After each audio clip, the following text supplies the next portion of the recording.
કલ્પના કરો કે તમે મોડી રાત્રે ક્યાંકથી પાછા ફરી રહ્યા છો અને અચાનક જ કોઈ પોલીસ અધિકારી તમને રોકે છે. એ સમયે આખું વાતાવરણ એકદમ ગંભીર બની જાય છે નહીં? આવી સ્થિતિમાં શું કરવું એ સમજવું બહુ જ જરૂરી છે, કારણ કે અહીં સવાલ તમારા ફોનનો અને તમારી પર્સનલ માહિતીનો છે.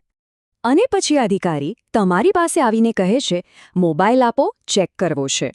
આટલું સાંભળતા જ મોટાભાગના લોકો ગભરાઈ જાય છે અને કંઈ પણ વિચાર્યા વગર તરત જ ફોન આપી દે છે. પણ એક મિનિટ, રોકાઓ.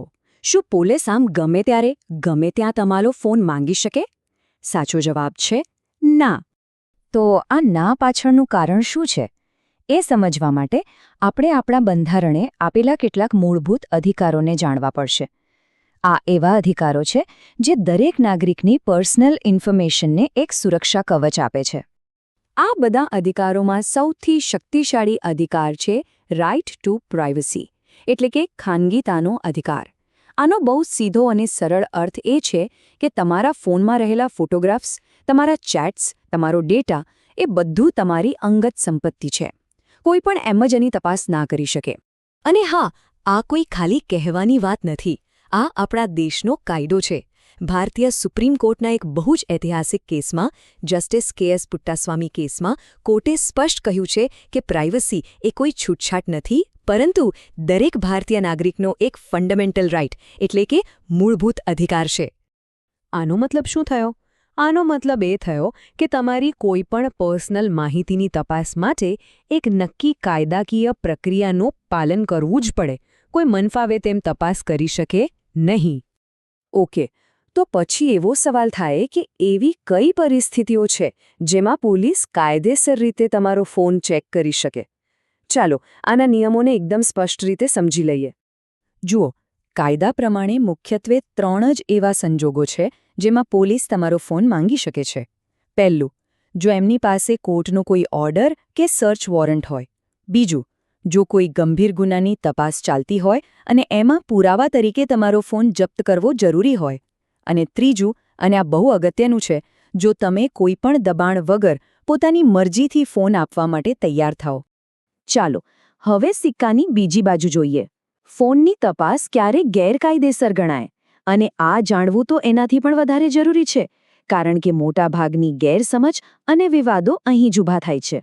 તો જુઓ, એક તરફ છે કાયદેસર તપાસ, જે કોર્ટના ઓર્ડર, કોઈ ગંભીર ગુનાની તપાસ અથવા તમારી પોતાની સંમતિ પર આધાર રાખે છે.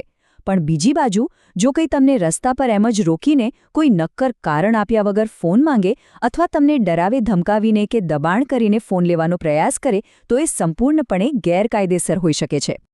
પણ એક સારી વાત એ છે કે આપણું જીવન જેમ જેમ ડિજિટલ થઈ રહ્યું છે, એમ આપણા ડિજિટલ અધિકારોની સુરક્ષા માટે કાયદાઓ પણ વધારે મજબૂત અને સ્પષ્ટ બની રહ્યા છે. દાખલા તરીકે, જે નવો કાયદો આવ્યો છે, ભારતીય નાગરિક સુરક્ષા સંહિતા 2023, એ ડિજિટલ પુરાવા જપ્ત કરવાની પ્રક્રિયાને બહુ જ સ્ટ્રિક્ટ બનાવે છે. એ સ્પષ્ટ કરે છે કે પોલીસને તપાસ દરમિયાન યોગ્ય પ્રોસિજર ફોલો કરવી જ પડશે અને જપ્ત કરેલા ફોન કે લેપટોપની સુરક્ષાની ખાતરી કરવી પડશે.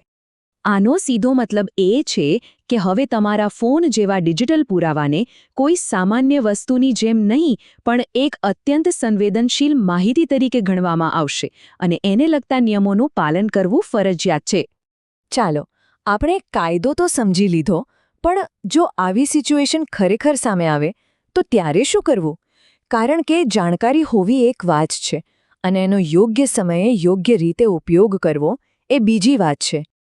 ઓકે, તો આ 3 સ્ટેપ્સ બરાબર યાદ રાખી લો.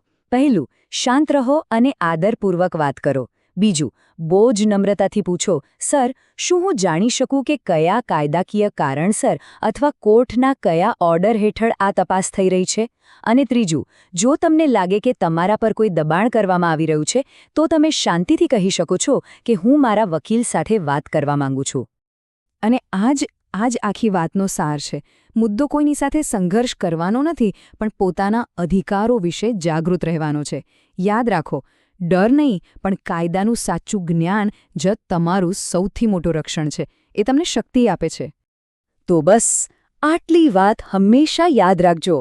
તમારો મોબાઈલ, તમારી પ્રાઇવસી અને તમારો અધિકાર, આ ત્રણેય વસ્તુઓ એકબીજા સાથે જોડાયેલી છે અને કાયદા દ્વારા સુરક્ષિત છે. જાગૃત રહો અને સુરક્ષિત રહો.